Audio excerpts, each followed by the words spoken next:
Recently on this channel, I've been talking a lot about buying land on the continent of Africa. And again, there are a lot of booming sectors and real estate is one of them. But if you're an African American, I typically do not advise that you buy land in Africa. And now other people on the internet have been saying the same thing. Black Americans need to stop investing in real estate when it comes to Africa. Just stop it. That's the wrong way to go. That's not how to do it. Don't invest your money. I know a lot of people in real estate this, real estate that. It's not the time for real estate. It's the time for industries. You know, building a mansion in an area that has a sewage problem or that floods is a liability. You want to invest in assets. So I would tell all my Black Americans who have an eye for Africa, who are coming to Africa, I see you. Most of you say, hey, your page inspired me, but you never really told me that, hey, I want to go build a house there. Yes, I want you to build a house, but first build a business. Don't build a liability, build an asset. So if you come together as a group and say, we want to start a poultry, yes, invest in starting a poultry business, and sending it back and visiting here and living in hotels and pouring into the economy. You are doing that for like the next 5 years before you can build your home. Maybe in the same area you have helped develop. Because we have flooding issues. We still have certain issues. You know, it's just not the time to be fighting. Now this clip went viral. This is a sister, I believe she's from Ghana. And our brother Austin Holloman, who lives in Nairobi, saw this clip and got inspired. You have a lot of people coming to Africa just building apartments. You know what those apartments are like? They're fucking empty. The majority of the population of these African countries cannot afford $1,000, $750, $500 a month rent. So wouldn't it make a lot of sense to actually employ those people, give them a salary that would actually help them afford to be able to live in those empty ass apartments y'all keep building? And what they have this thing called overproduction. They have this thing called supply and demand. This usually doesn't end up good. You ever heard of the Great Depression in the 30s? That was because of overproduction, underconsumption. Now, as you heard with Austin, who lives in Nairobi, he's saying, listen, there are a lot of buildings going up.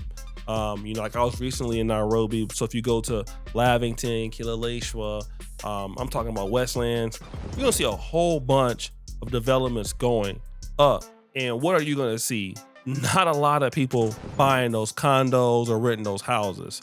Typically, the amount of money that's spent for these particular units are being targeted towards foreigners, because most Africans living there would not be able to afford to stay there, right? And so a lot of these things are going empty. Same thing here in Kampala, Uganda. You're seeing a lot of development, people buying houses or selling houses that are vacant, right? And so this is something that's happening. So that's one end of why you probably shouldn't buy houses in Africa or apartments in Africa. It's better for you to develop the industry. You know, you can rent. It's always good to rent. Don't be in a hurry to buy something here, especially if you're in the 99-year lease and stuff like that. But there's another brother by the name of Rush Asare. He's a real estate professional. He has a new video out called I Am Fighting for My New Land Again in Ghana. Short story, he has a car wash business, and that particular business is on a certain amount of property. He had to fight for the land again. This is a guy who specializes in real estate. That's what he does, his core business. He's now bought a second piece of property, and now he's fighting for his property again. Now, this is a land professional, a person who is a Ghanaian citizen who understands this more than me or you. He's having an issue. Let's check it out. Now, this is where I've been operating all this while, but I decided to be a little bit more ambitious and go buy another commercial property by the main road, and it was quite big, right? Through a deal that I got. People are now coming up. Now, this is the situation that I have, right? It is possible that the person that sold you the land is a good person, which is this case with me. Same with the case at the car wash. Those people did nothing wrong, right? But there was somebody else that was willing to what? Go the extra mile just to bother me, right? So listen to this. It's not that everybody who sells land to you is a scammer. In the case of him, he bought the land from the rightful owners, but somebody else is claiming the land. Now, I do want to tell you, there are land scammers here on YouTube. Do not buy any land in Tanzania, especially from YouTubers. Like, I'm going to call them right now, T3ME. Don't buy anything from them, all right? You have people out there that are going to sell you something that's not good, that doesn't work. So you need to make sure that you never do that. YouTubers have no business selling land. But in this case, this guy bought the actual property, and then somebody is trying to drag the case out in court that doesn't even own the land. And they can do this and make your life miserable.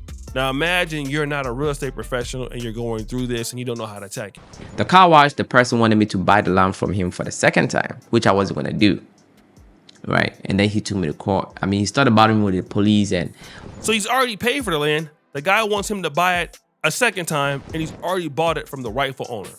That's crazy. All that stuff, bribing, and I had to go ahead and also fight him, right?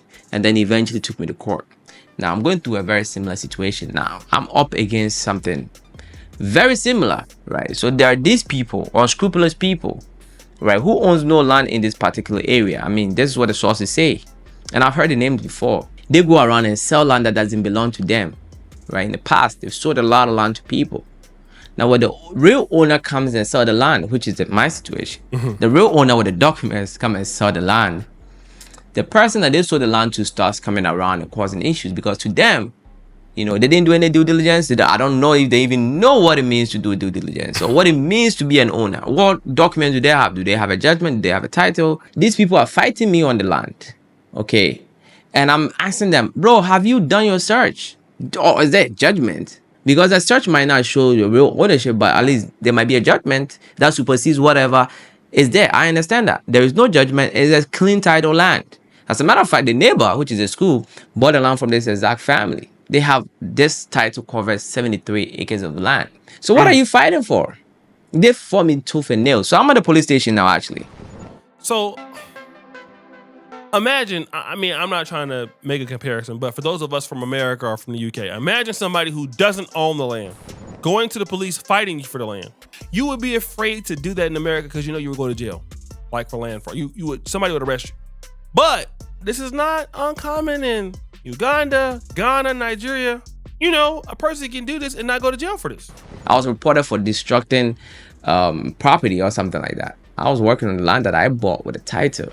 He's working on the land with his own title he paid for, and then they take him to court for destroying the land. Two different people bought the land because, you know, the land is almost a splat. So one person claims he bought 2, another person claims he bought 4.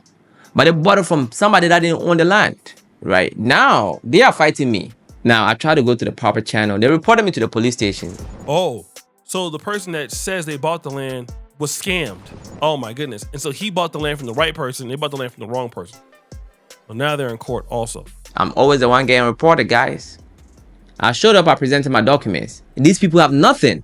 Can you believe it? They have absolutely nothing. They're talking about indenture. Indenture based on what? You give an indenture, which is a land document, based on whether you have a title, whether there's a family and the family head that owns the whole area, or you have a judgment. That's what you give indenture based on. You don't give indenture out of thin air. That's what I'm done with right now. I'm fighting for the second time. I'm fighting. And now, you know, not to get into too much details, but it's a lot of corruption going on right now. Right, a lot of corruption going on right now, but we're going to make sure people do the right thing. We are going to fight it. Okay. We have the right documents. When we go to court, at the end of the day, the person with the document wins. But for now, we're going to keep it at the police level. If the police is corrupt, we will go to the proper channels. We will go to the proper channels. So imagine somebody from the black community in America or another community, wherever you're at. You may even understand the system. It's probably different from Ghana than it is Uganda. It might be similar, but you may not be in any position to go forth with this. A cost, the money, it may take you to continue going on with this. You could be discouraged. You're going through mental health issues, whatever. That's why I say, like, if you want to come and move to Uganda, move to Nairobi, move to whatever, rent. If you have a business, start your business, pour your money into your business. Like the first lady said, you can get a home later on once your business is growing. But you don't have to do that right away, because if you do, then you're all of a sudden you're down bad and you're fighting this. That's the last thing you want to do, is buy a house or build a house or whatever. That's the last thing you want to do. It's the last thing. Now, this country, people are sick in this country. How can you own something with just bribery? Bribing your way out is not going to work, right? There are people going to fight tooth and nail for what is right. And that's what's going to happen here. We're going to fight for this land. It's just crazy. You got a corrupt police that's helping this. So people think they can go around and sell land with no documentation. And when issues happen, they're just going to bribe a corrupt police. No, it's not going to work that way. So my fellow friends, brothers and sisters, I know you've done your due diligence. You've read a lot. You've studied a lot about buying land in Ghana and all that. I'm telling you, it's not a joke out here, right? So if you find a genuine person that's selling land to a lot of people in a certain area and people are working with peace of mind, that is all the legitimacy that you need. So guys, it's not a joke out here. This is a professional in the industry. He used to be, I believe, in the military, has U.S. citizenship. He moved back to Ghana, and this is a person that has a channel about this. You or me are not equipped to handle those challenges. You can do it if you would like to, but just know you would be stressed a lot. You can be stressed a lot. I would highly not urge you to buy a property in an African country unless you get citizenship. Buy a business first. Take care of yourself. Check out Russ Asari's YouTube channel. He's a great YouTuber. Thank you for watching. We out.